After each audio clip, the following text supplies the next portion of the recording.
Hi செல்லக்குட்டீஸ், எல்லாரும் எப்படி இருக்கீங்க? இன்னைக்கு நம்ம ஒரு சிறப்பான கதையை பார்க்க போறோம். அது வேகமான முயல் மற்றும் மெதுவான ஆமை பத்தின முயல் ஆமை கதை தான். வாங்க கதைக்குள்ள போகலாம். ஒரு காட்டுல ஒரு முயல் வாழ்ந்து வந்தது. அந்த முயல்னால ரொம்ப வேகமா ஓட முடியும். அது எப்போதுமே மற்ற விலங்குகளை கேலி செஞ்சுட்டே இருக்கும். ஒரு நாள் முயல் ஆமைய பார்த்து சிரிச்சது.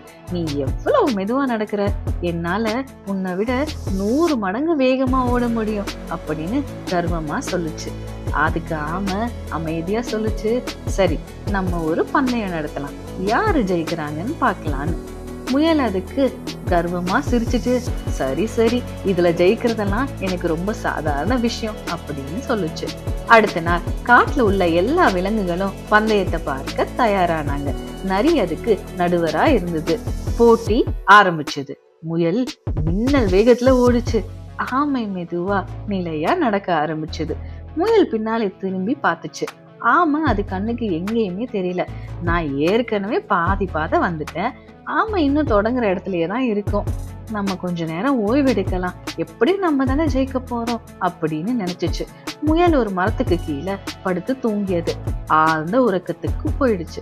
அதே நேரத்துல ஆமை நிறுத்தாம நடந்துகிட்டே இருந்தது. நான் மெதுவா இருக்கலாம், ஆனா நான் நிறுத்த மாட்டேன் அப்படின்னு உறுதியா நடந்தது. ஒரு கட்டத்துல அந்த ஆமை முயலையும் கடந்து சென்றது. முயல் இன்னும் அங்க தூங்கிக்கிட்டே இருந்தது. ஆனா ஆமை நிறுத்தாம தொடர்ந்து நடந்துகிட்டே இருந்தது. கொஞ்ச நேரம் கழிச்சு முயல் எழுந்தது. அடடா, நான் எவ்வளவு நேரம் தூங்கினேன்னு தெரியலையே, ஆனாலும் கவலைப்பட வேணாம், எப்படியும் நம்ம தானே ஜெயிப்போம் அப்படின்னு திரும்ப வேகமா ஓட ஆரம்பிச்சது.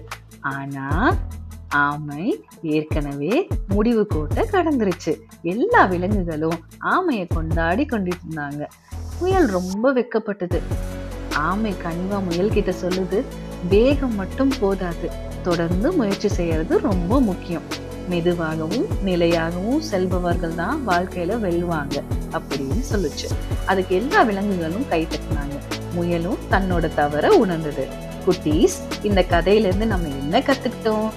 எந்த ஒரு செயலையும் மெதுவாகவும் நிலையாகவும் செயல்படுறவங்க தான் வெற்றி பெறுவாங்க. தொடர்ந்து முயற்சி செய்யறது தான் முக்கியம். நான் தான் பெரியவன், என்னால எல்லாம் பண்ண முடியும்ன்ற தலைக்கணமும் கர்வமும் இருக்கக்கூடாது. புரிஞ்சுதா? இந்த மாதிரி கதைங்க உங்களுக்கு பிடிச்சிருந்ததுன்னா பிரணவ் ஸ்டைனி ட்ரீம்ஸ் சேனலுக்கு சப்ஸ்கிரைப் பண்ணிக்கோங்க. தேங்க்யூ.